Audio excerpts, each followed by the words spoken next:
We've only got an hour. I'm really excited about this. I say that about every speaker that comes on, but I'm even more excited about getting Chris on.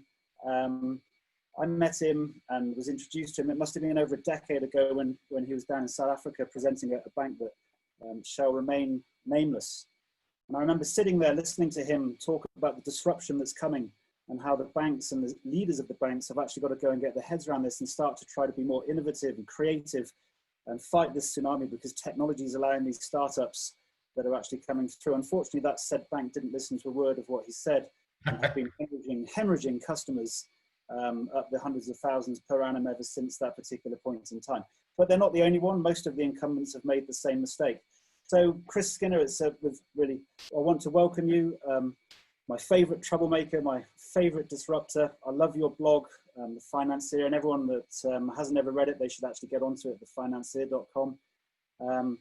You're speaking, you're influencing, and the advisory engagements that you're giving for CEOs across the globe in terms of what's happening in financial markets. It's a wonderful pleasure to have you on board today.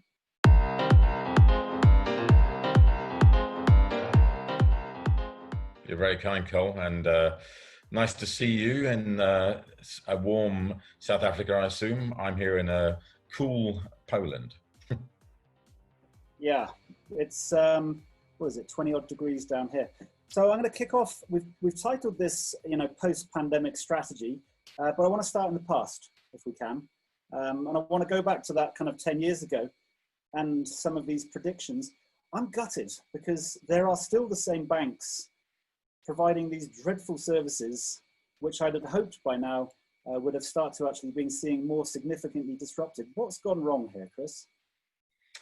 Well, I mean, for the whole of my working life, people have been saying that banks are not good in terms of customer service. And you wonder why, for all these years, if they're not good at customer service, there isn't a new competitor out there that's taken over. And the answer is that because of the regulatory structure of banking and the nature of money, it doesn't get disrupted. No matter what people say about disruption and destruction of banks and disintermediation, it's not going to happen. It hasn't happened.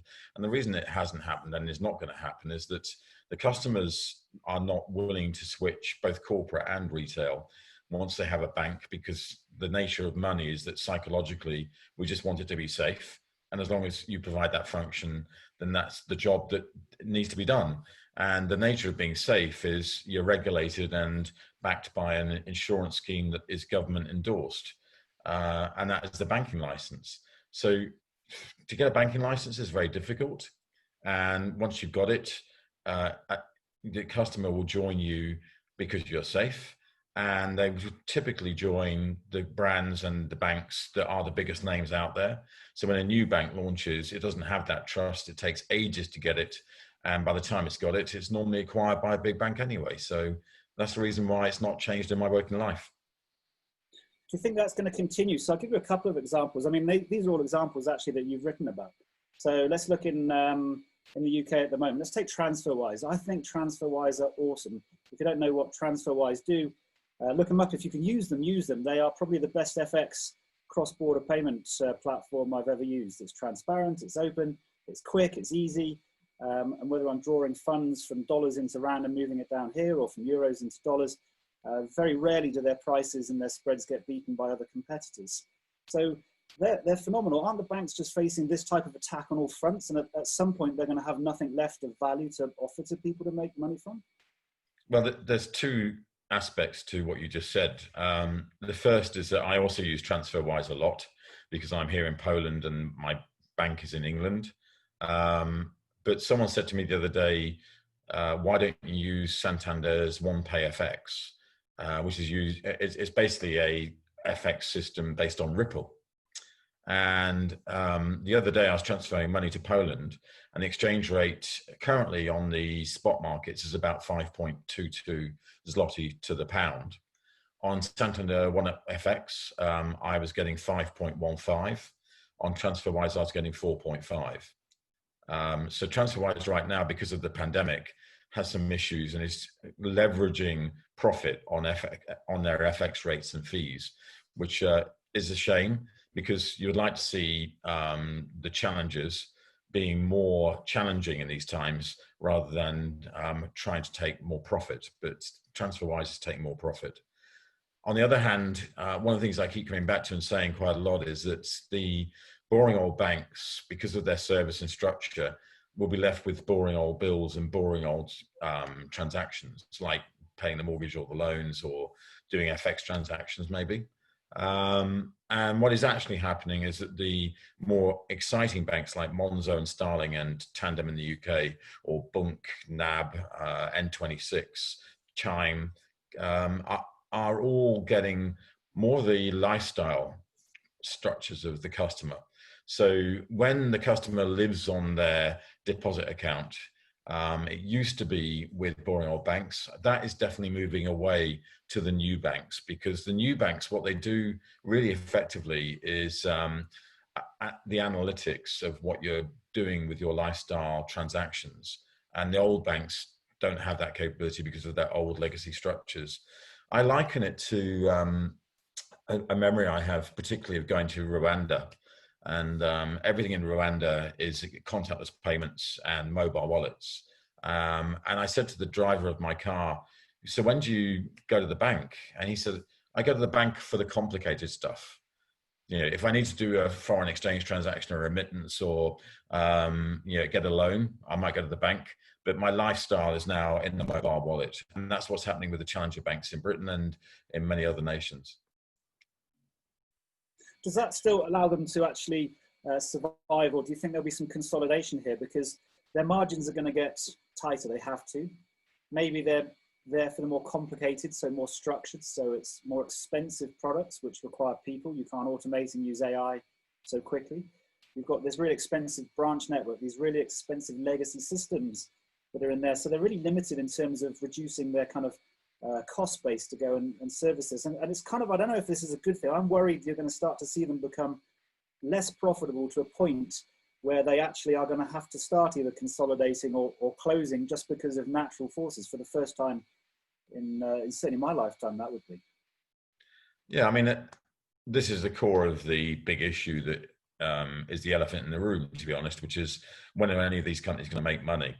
And it's all well and good to point to Amazon or other companies that have made losses for years. At the end of the day, what they're dealing with is transactions that, even if it's just 1 cent, can be a profitable business structure because of the volume of the transactions.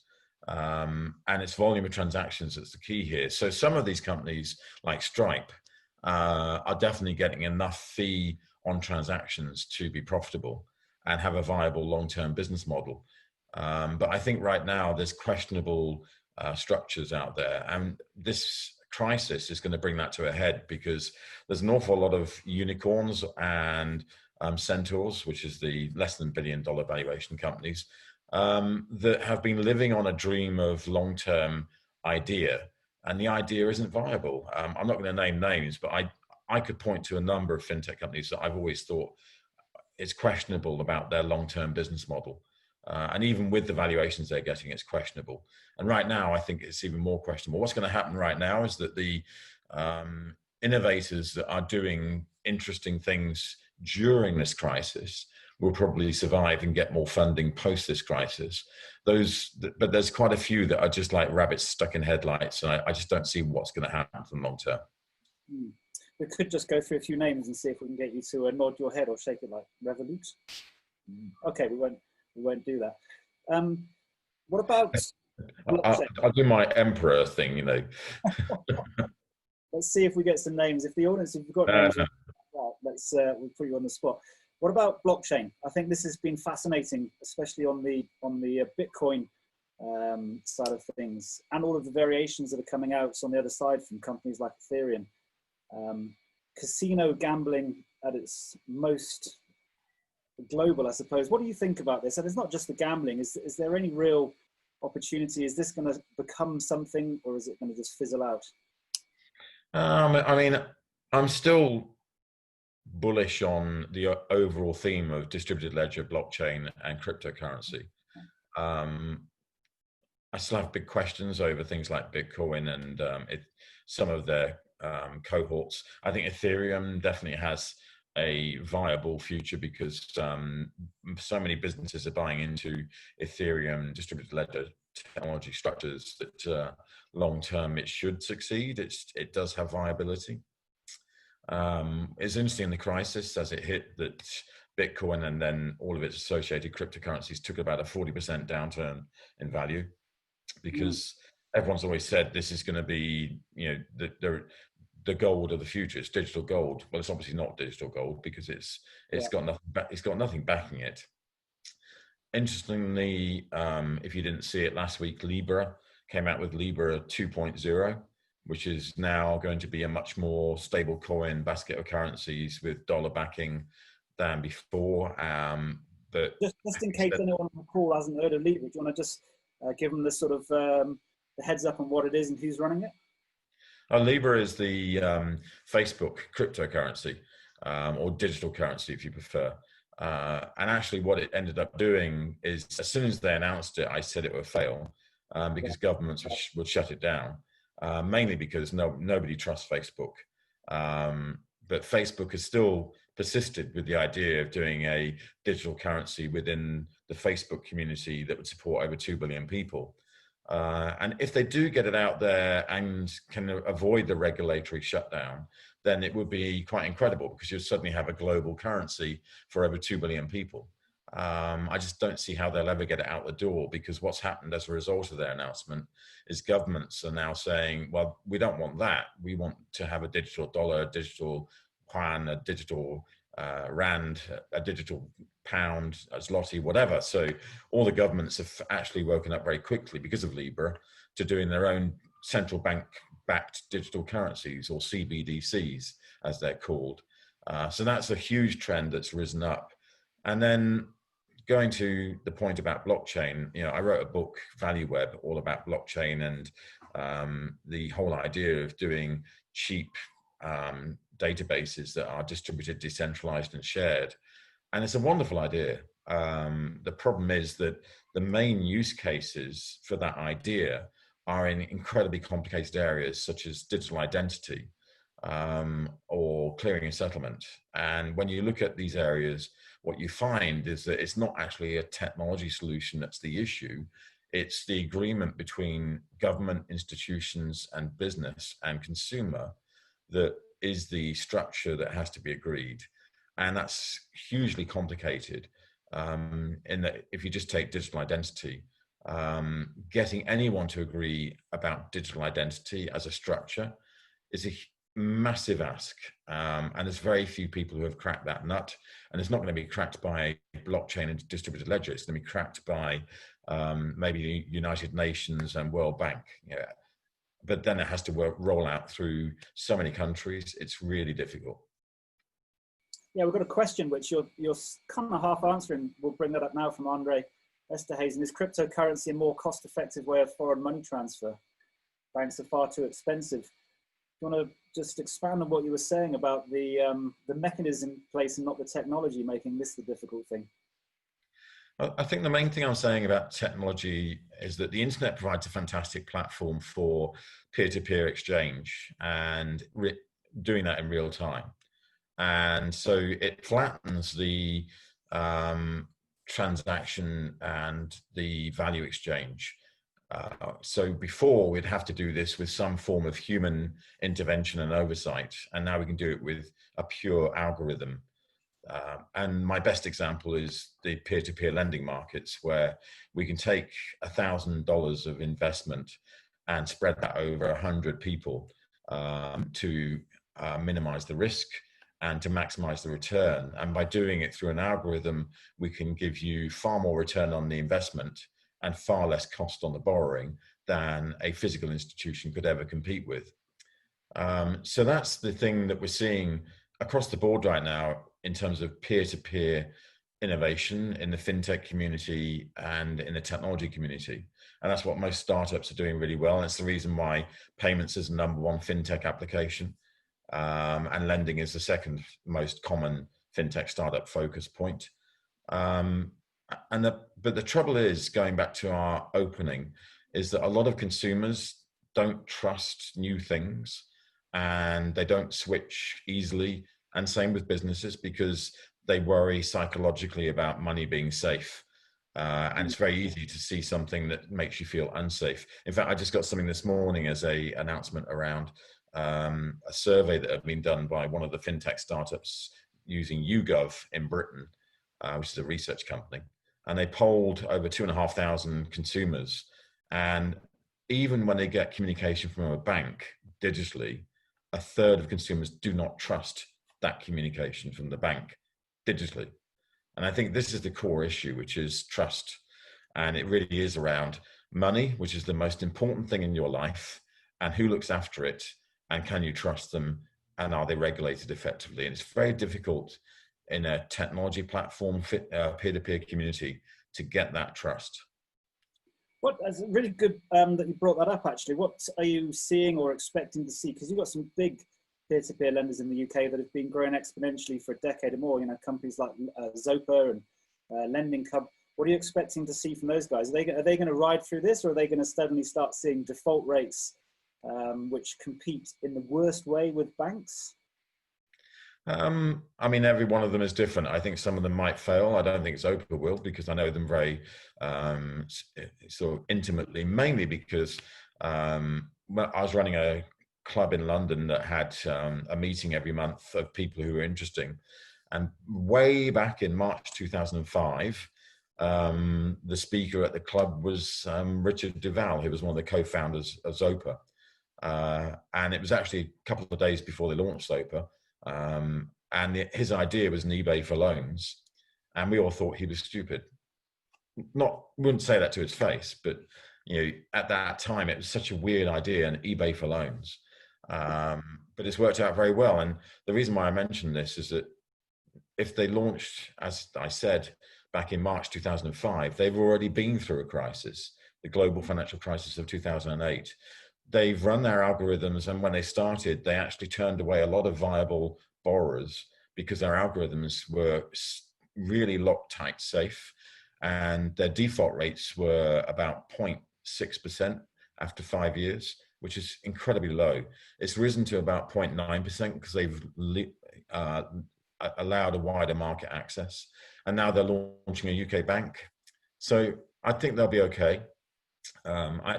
Right now, obviously, the question is, you know, so many people need loans. What is actually going to be the structure post-pandemic? When will people pay back loans? How will government react to the backing of borrowing? What actually is the stake that banks and fintech companies and innovators have on the table here? We have no idea, because we have no idea how long this will last. Yeah, I don't know if you can answer that question, Cole, but you know, at the moment, I'm hearing everyone saying it's anything from September through to 2022 by the time this thing finishes. We have no idea. So, yeah, anyone that speculates on that really, yeah, they're in dangerous territory. The one question before doing exactly that and starting to speculate about how to go and deal with it post-pandemic, I really enjoyed your book. I think it was. Which was the book that you did about Ant Financial and China and the rollout of the mobile currencies there? Yeah, that was the last one, Digital Human. Yeah, Digital Human. I really enjoyed the case studies, and what struck me was just how quickly in China you saw those mobile currencies kick off. If I remember, in the spirit of about 4 years, they went from zero to having 700 million active users on their mobile phones doing effectively digital M-Pesa type transactions amongst themselves.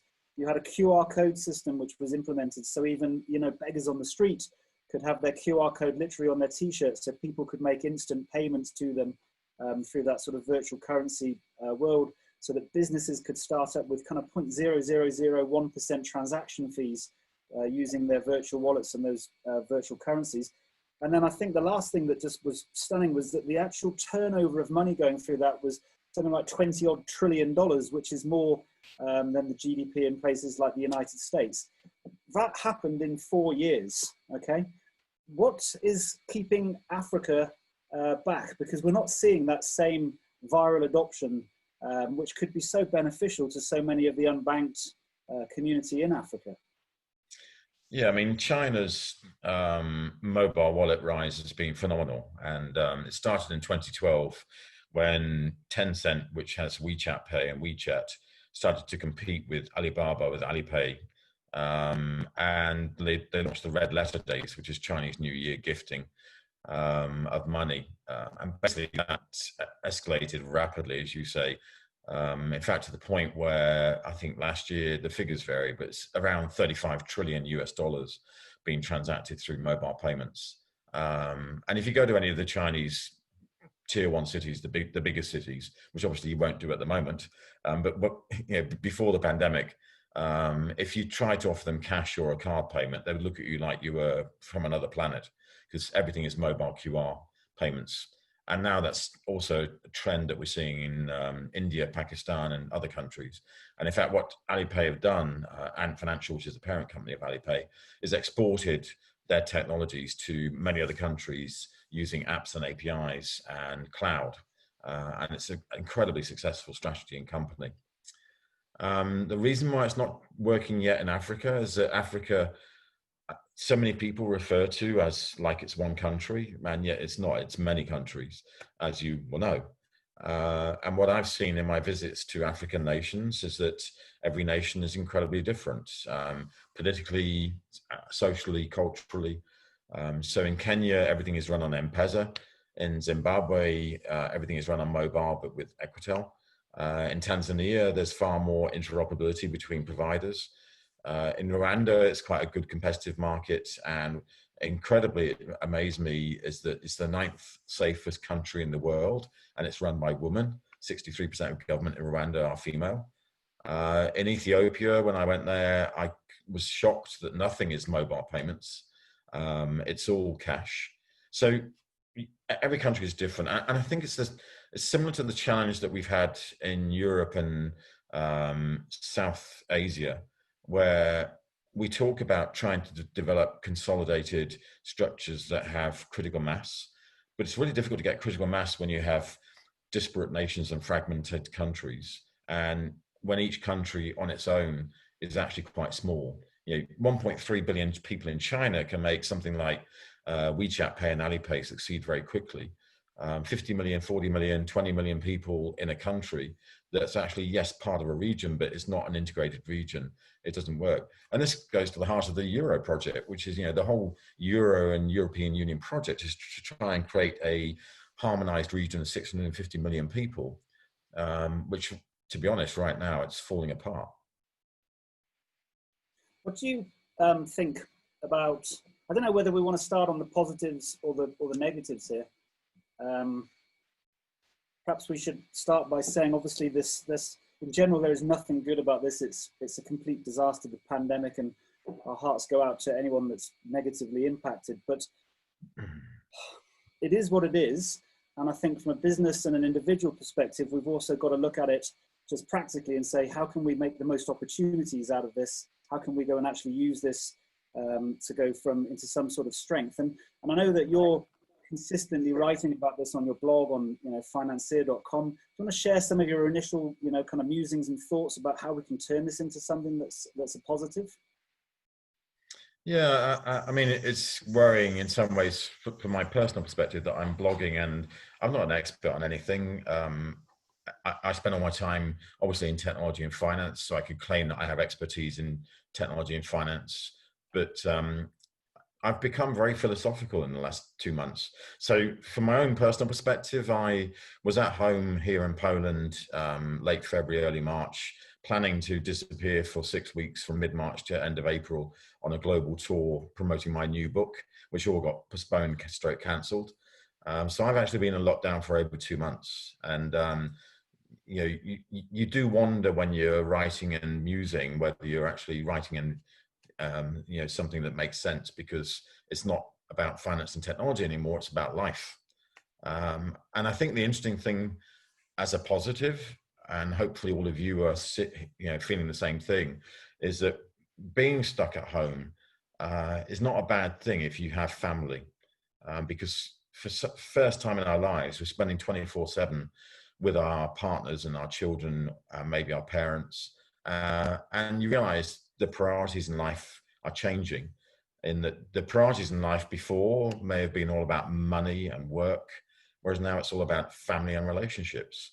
I found myself bonding much more closely with my family and actually with a lot of work people through Zoom, for example, than before, because we're spending far more focused quality time prioritizing friends and relationships than work and money. And so in many ways, we should say that's a good thing. The fact the world has paused, I know a lot of people are, particularly in the America, because America's got a very different society structure, um, are melting down because they have financial worries. They start to pay bills. Luckily, in the UK, the government's brought in a lot of action that says we can defer our bill payments until it's over. So the financial worries are far less. And if you take finance, money, work out of the equation and you bring it to what's left, it's your family. And so I think that's a really positive thing in many ways. What about outside of the family? Where are you seeing positive impacts in the way that either institutions, governments, society at large is working? Well, I do see a lot of the innovators, the technology companies, coming up with new ideas. And going back to blockchain, there's a company that I know that actually has created a couple of partnerships where you can register for benefits distribution in the UK on their website using distributed ledger technology based on your social security number. And you get the payments delivered in an app within 24 hours, assuming everything is verified. And you might say, oh, but fraudsters could buck that system. And the fact is that they do a kind of triangulation between social security number and address and other details to make sure it's only delivered once and not on multiple occasions to the same person. And they created that within 2 weeks of the crisis in the UK starting.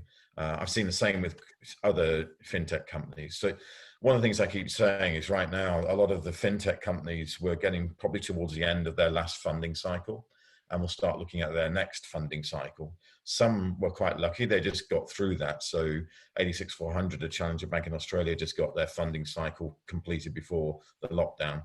Revolut in Europe, the same. Stripe in USA. But any fintech company that was reaching the end of their last funding cycle when this hit, this is the time when it's going to sort the wheat from the chaff, because you're going to have some that are still doing amazing things during this process and innovating around their business idea, and some that, as I said earlier, are like a rabbit in the headlights and they're just going to melt down and they won't get their funding the next time because the investors will say, you didn't perform during the crisis.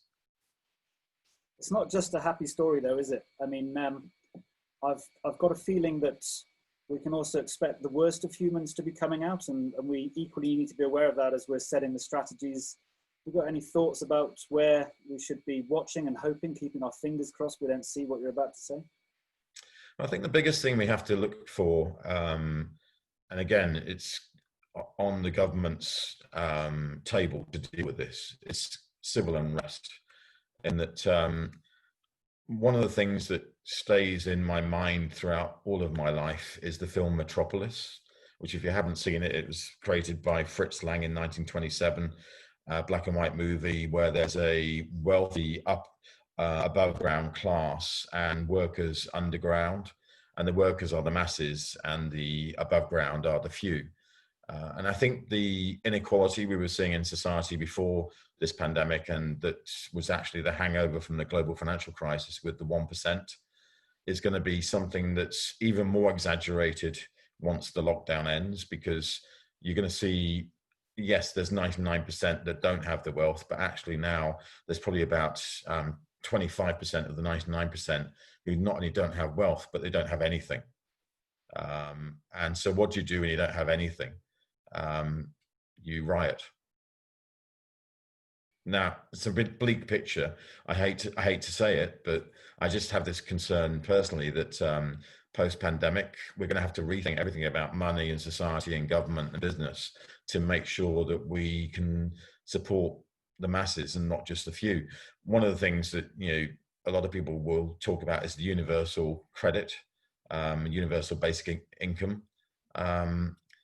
I don't even know if that idea succeeds. You know, when I see the experiments that people have done with universal basic income in Finland, for example, and in other countries, it's not proven as an idea. And if people don't have to work, don't have to, you know, get money, what do they do? Yeah, what do they do indeed? I was hoping that this might be one of the benefits, is that we can test universal basic income. Certainly you're doing it to a certain extent in the UK now, because you've got to remember, this isn't just one black swan event. This is really a precursor of some of the disruption that we can expect over the next decade, the next 2 decades, just because of the normal technology development cycles that are occurring, especially with artificial intelligence, autonomous cars, you know, huge numbers of redundancies across sectors as diverse as medicine through to drivers, because technology's allowing the automation of those processes. So perhaps we can get a bit of information from this crisis, which helps us for the kind of next things that are coming very, very quickly indeed. Well, I mean, one of the things that's come out of this crisis is that you have to be digital. You have to be digital. Anything that's physical is failing in this crisis. And by way of example, personal example, is I have a credit card, a corporate credit card with a company in the UK. When the crisis hit, their call center shut down, and their call center was based in India, and India closed with 4 hours notice.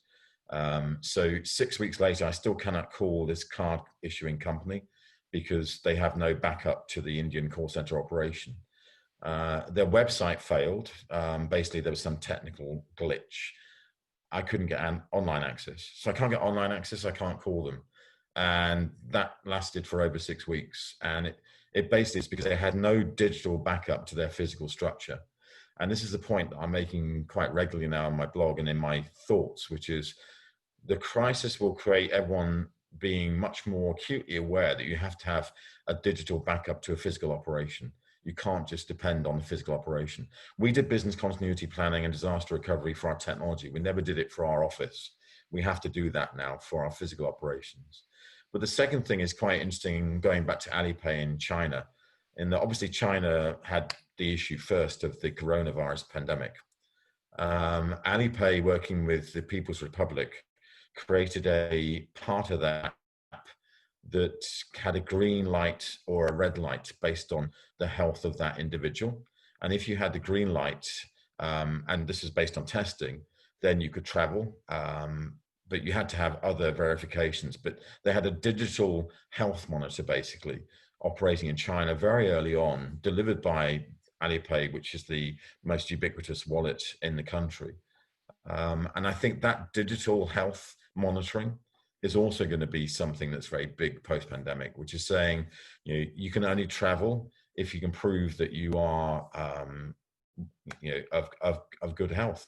And if there's anything wrong with you, then that's going to be picked up by the facial recognition and human recognition systems that are monitoring what we do.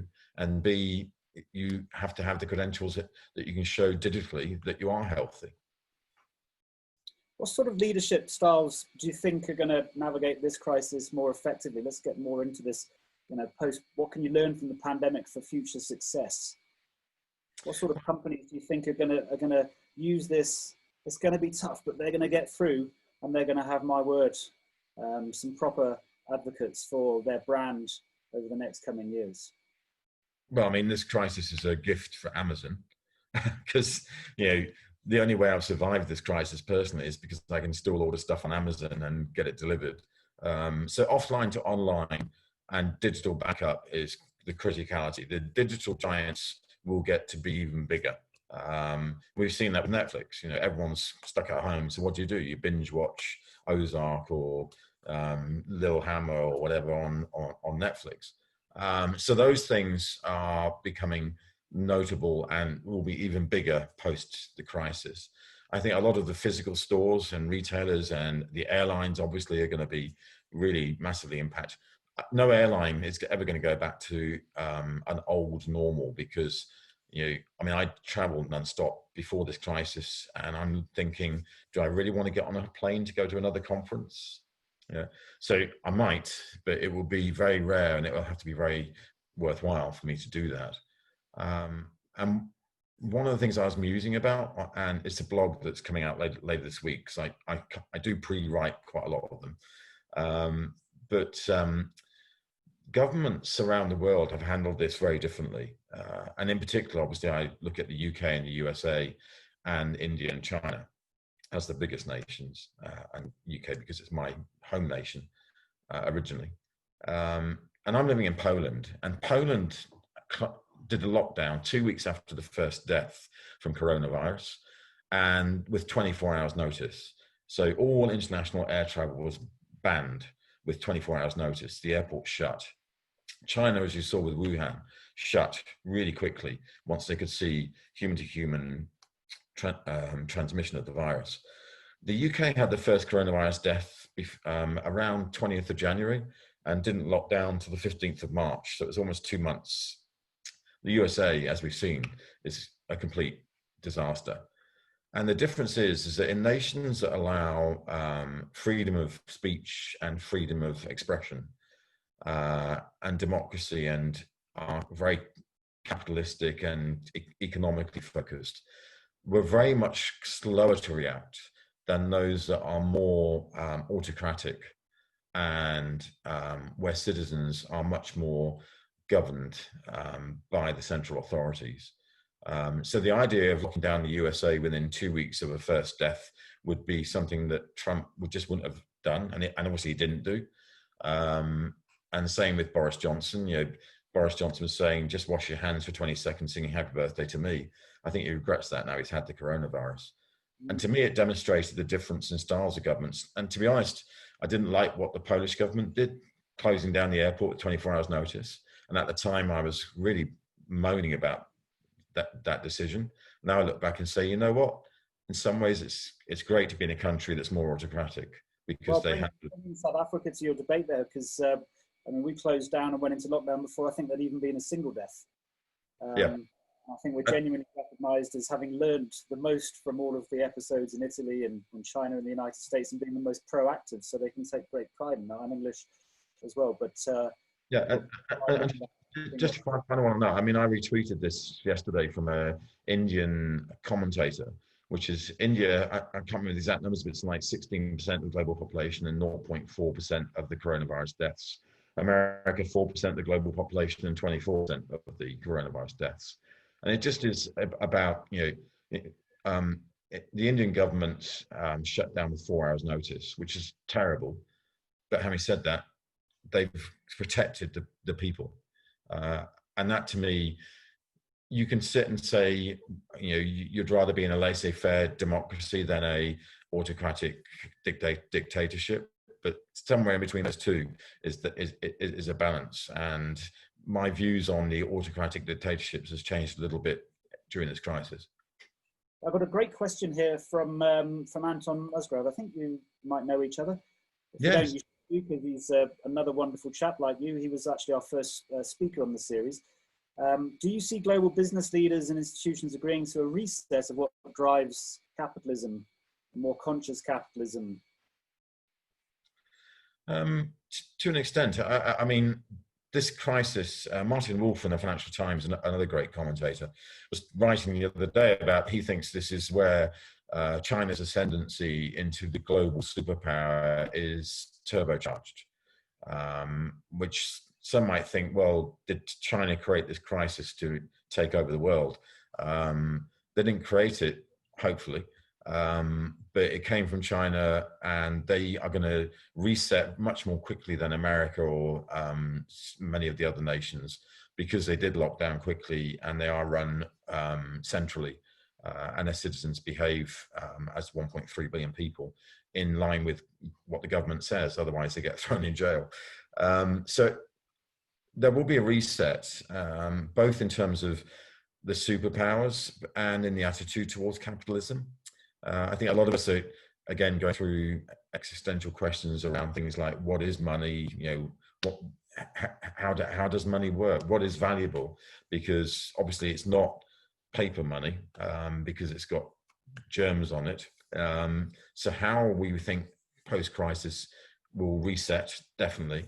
And it's interesting, there's a new book by Thomas Piketty, who's the economist who everyone followed his book in 2013 about how capitalism is changing and the issues with capitalism. And his new book is basically saying that there will be a reset post-crisis where we will no longer focus upon money, commerce, profit, and capitalism in the way we did. It'll be far more inclusive and sharing and change. Maybe it's a little bit sort of hopeful, but I like the idea of an inclusive world. So if we do get that, then I'm all for it. What are some good examples that give us some hope, aren't there? I mean, let's just take some good and some bad. Disney, okay? Pays out dividend to its shareholders, pays out bonuses to its leadership team, and then goes off and says, we're going to sack or put on furlough 100,000 staff. I do not want to go to Euro Disney anymore. I don't want to watch Disney. I'd much prefer to do Lego, which has invested 25 million dollars or pounds into going and supporting people, and then trying to go and offer all of their online platforms for free for people during the crisis. Lego is a purpose-driven organization. Disney is clearly just going for profit. If I look at the banks, let's use banks as that's both of our respective areas of interest from history. Banks that continue to pay out bonuses for their 2019 staff rounds and pay dividends to I'm just not interested in banking with them anymore. I don't want to deal with them. I've set up a website called Purposeful Organization. I never want to see that brand on that website. Whereas other organizations that are trying to help, they're doing the right thing, they're cutting back significantly, then you want to run with those organizations. They've got my heart wanting to go and support them. And I just wonder if we're going to see more of this and whether it sustains afterwards. So we really do have this purposeful, conscious type of leadership that's going to go and get the benefits of this particular crisis as we go and choose more discerningly over time. Yeah, I mean, I haven't decided 100%, but the theme of my next book that's been bubbling away with me is purpose-driven banking. And it's based on banking cannot just be about shareholder return and profit and executive pay and bonus. It has to be about being good for all the stakeholders and stakeholder community focus of customers and community and employees, as well as shareholder and management. And equally, one of the things that struck me when I went to see Alipay is that Jack Ma had this philosophy of do good for society and good for the planet. And that's a theme I think that resonates more and more. And we'll see more and more people following that mantra, which is if you are purely focused upon profit and shareholder, vis-a-vis your example of Disney, then long term, you're not an inclusive company. You're not actually doing good for society and the planet. So you will be rejected. Whether that is true after this crisis, we shall see. I certainly think it will bring it to a head, and people will start to question, did you look after me and my family and my community and society as we went through this existential moment, or were you just a complete corporate marauder? And if you were the latter, I won't deal with you again. Having said that, I'll still go to Euro Disney. Yeah, okay. Do-gooders. Are you seeing good examples of companies that are trying to do the right thing? Especially in financial services, obviously, or is this a foreign concept for most of the incumbents? No, I mean, I do point out that there's a few financial institutions at the moment that are doing interesting things. They're often very small. So, for example, Citizens Bank of Edmond is a community bank in the USA, and their chief executive has been very, very vocal in social media and in online conversation to say what they're doing and how they're supporting their community, and that their customers shouldn't worry. Any customer who has worries, just talk to us. And equally, some of the challenger banks like Monzo have been doing very public demonstrations of how they're supporting customers, and their executive team stepped down, taking zero pay for a year, trying to look after employees and not necessarily furlough them. But it does tend to be that it's not necessarily the big institutions that are doing as well, because I mean, I sympathise with the big banks because I'm sure it must be true in South Africa as it is in the UK and other countries. They're getting 10 times the volume of calls from customers, and they have 10 times less staff because the staff are all working from home, or they're not being invited to come to the office. So it is difficult to do good in current situation. But the biggest difference is probably the fact that the challenger banks, because they were born on the internet, already understood working from home and digital structures. The traditional banks, because they're built for the office and the institutions, have their physical operations and just weren't ready for this at all. How important is digital? I want to ask that question. I suppose I just want to throw back at you. I don't know how closely you follow Discovery and Capitec, for example, in South Africa. I think those are two very purposeful organizations. Discovery in the insurance and Medicare world. They've got this underlying goal to go and help people live longer, more healthily. And pretty much most of those decisions that their CEO Adrian Gore, drives, as long as they're based around that, you can see, them doing some really awesome things. They've just been on LinkedIn yesterday highlighting how they're going to go and pay all of their creditors within the next couple of days, which I just think is a wonderful gesture from such a big listed entity compared to others that are out there. Same with Capitec. Very strong, purposeful organization, simple, affordable, understandable banking services, very transparent. And I just get the feeling that both of those are going to do so well from their brand over the coming 12 months on the back of this pandemic, because they don't have to change. They keep doing what they were already doing, and they get that consumer customer advocacy where the others are scrabbling because they've been too focused on profit and placed their shareholders at the front of the queue. And they don't have much sympathy or empathy from their actual customers. They're just treated as a necessary evil as part of that service offering. Am I being totally unfair? Or are you seeing similar things in UK and elsewhere? Well, I mean, we spoke about Discovery and Zero and Capita and other examples in South Africa, but equally around the world. And on the one hand, I get the impression that a lot of the new companies, because they were built and born on the internet, are doing innovation very quickly and easily during this current process. But on the other hand, what customer base do they have? What profit do they have? And how long a run rate do they have with their current level of burn in terms of overhead?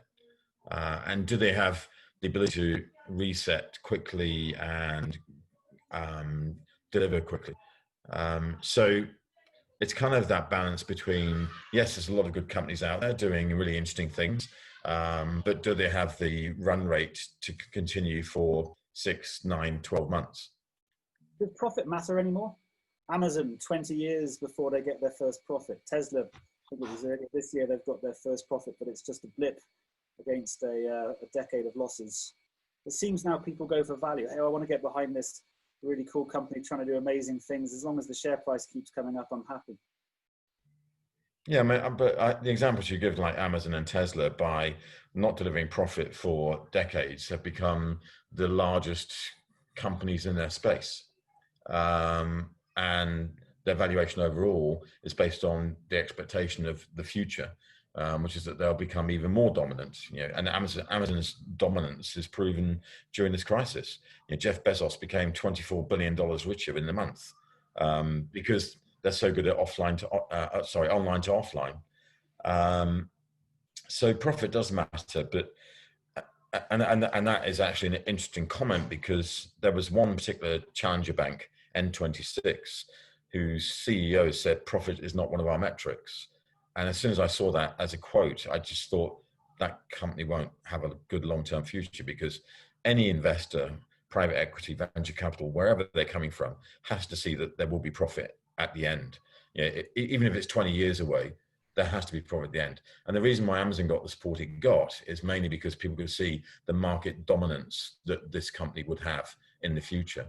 And Alibaba's done the same in China, for example. If you don't see that there's going to be dominance and long-term profit, there's no future.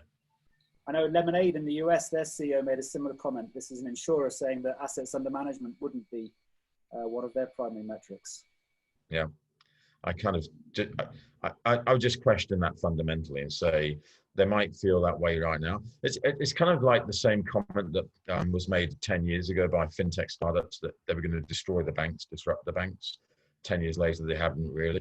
Yeah, they made the banks sit up and wake up and take notice, but the banks aren't destroyed or disrupted by fintech. And in fact, that's the theme of the book that's just come out, Doing Digital, which is literally just launching this month. Because I got fed up 2 years ago with people saying banks would be destroyed by technology, even though I might be viewed as one of the people saying that. Because I took the view they won't be destroyed by technology, they're just really challenged by it. Because banks weren't built to be technology companies or to be built on the internet. They were built for physical distribution in buildings, and their competency at the leadership level is all about risk and compliance and regulation and all the things that go around money, from accountancy to audit. It's not about technology. You know, the leadership team doesn't have technology experience or foundation, and the company doesn't have technology structures or foundation. And that's the biggest challenge. So the new book I just completed was based on identifying some banks that I respected, that I thought were trying to deal with this challenge well, in terms of digital transformation. And so I wrote a list, this is about 2.5 years ago, of all the banks that I thought were doing digital transformation well. And it ended up that 5 were my priority to talk to, because there were 5 of the biggest in the world: JP Morgan Chase, BBVA, ING, DBS in Singapore, and China Merchants Bank. And all 5 agreed to be part of the project for the book. And I interviewed their C-suite in depth. And out of that, I ended up with about 35 lessons that you have to have if you're doing digital transformation. It's not an ABC or a 1, 2, 3. It's basically the themes and the things you have to have top of mind as you're doing change. And those 35 lessons fell into 4 major buckets, which is you've got to work out what to do and how to do it. Then you have to do it, and then do it better forever. And those 4 phases, well, the first 3 take about 5 to 10 years. The last one is forever. And the biggest thing that hit me was I was talking to a CFO of one of the banks, and she said the previous chief executive and chairman knew the bank had to change, but they didn't know what to change or how to change. And then the new guys came in and they had a plan, and they knew what to change and how to change. And the banks therefore become very successful. This was DBS. And I always come back to the quote from Charles Darwin, which is the survival of the species is not the fittest, the most knowledgeable, or the fastest. It's the one that's most adaptable to change. But then I'd add on to that quote, if you know what to change in the right way. Because if you adapt to change in the wrong way, you're going to fail. And so many banks are doing digital and assigning it to someone who's a chief digital officer and giving them a budget and making it a function and a project. And they really don't get it, because like digital transformation has nothing to do with technology or a project or a function. It's a mindset change, it's a cultural change, it's a people change, it's a business model change, it's a structural change. It's nothing to do with assigning to some department. Yeah, and so many people think that if they get a chief digital officer or a disruption officer or a, you know, ahead of it, that they're going to go and solve all the problems. And yet it's something which the whole organization's got to get their hands around. You said it a number of times, digital is, must be one of the big learnings on this pandemic. That switch of behaviors as we move home, and suddenly, whether it's Amazon doing delivery, so there's going to be drone delivery. How do you expect technologies like, for example, VR, augmented reality, virtual reality, all the variations that are going to be coming through there, online purchases, apps, robotic process automation, call centers swapping out using artificial intelligence technologies so that those processes are automated. I suppose, how automated do you think companies, especially financial services companies, which are digital, you know, we don't make anything, are going to have to be to survive in this new world and to, you know, get this opportunity? Well, I am biased because I write all the time about digital, so I'm biased up front to say I believe completely in digitalization. And throughout this crisis, the one thing that's kept us all going is the internet. You know, if you think about what life would be like in a lockdown without technology today, if you didn't have this ability to listen to a conversation between yourself and myself in a community of hundreds of people, if you didn't have the ability to get access to Twitter or Facebook or Netflix, you know, what would life be like locked in the house? And the answer is pretty damn boring. So the fact is we can continue to live and work and feel okay in ourselves mentally because of digitalization and the internet. We have got through this because we have this connectivity. I'm watching a lot of TV at the moment, often in the background, but you know, it's obvious that the world has changed, because when I used to go on television, I used to comment on the BBC and Sky and other news services, Bloomberg. You know, they would insist that I had to be in the studio, and yet now almost every person that I'm seeing on television is from their study or their lounge talking about something, and that's because of Microsoft Teams, Google Hangouts, Zoom, Skype. You know, you name it. If we didn't have this, this world would not work during this lockdown. And that's only going to become more prevalent post-pandemic. You know, the behavioral change that this has forced upon us will actually increase digitalization massively post-crisis. We've got 3 minutes until we're going to go and call it. I always promise our guests that we will stop on the hour, because I know you're putting up your own time there, and we really appreciate it. But we'll put you on the spot so that you can go on time. What 3 suggestions do you have for leaders to go and handle this opportunities from this crisis post-pandemic? Read my book, read my book, read my book. No, being serious, read my book. Being serious. 3 suggestions is make sure that you learn all the things that broke down. You know, get a business continuity plan for your physical operations to match your business continuity planning for your digital operations. Second one is look after the people. The companies that look after their customers and their staff best in this crisis will get far more recognition and market share post this crisis. And the third is that, yep, shareholder return and all that stuff is really important. But at the end of the day, is your value proposition one that matters? Think about how to make yourself more relevant. What can you do that gives customers and society more notice that you actually stood up to the challenge?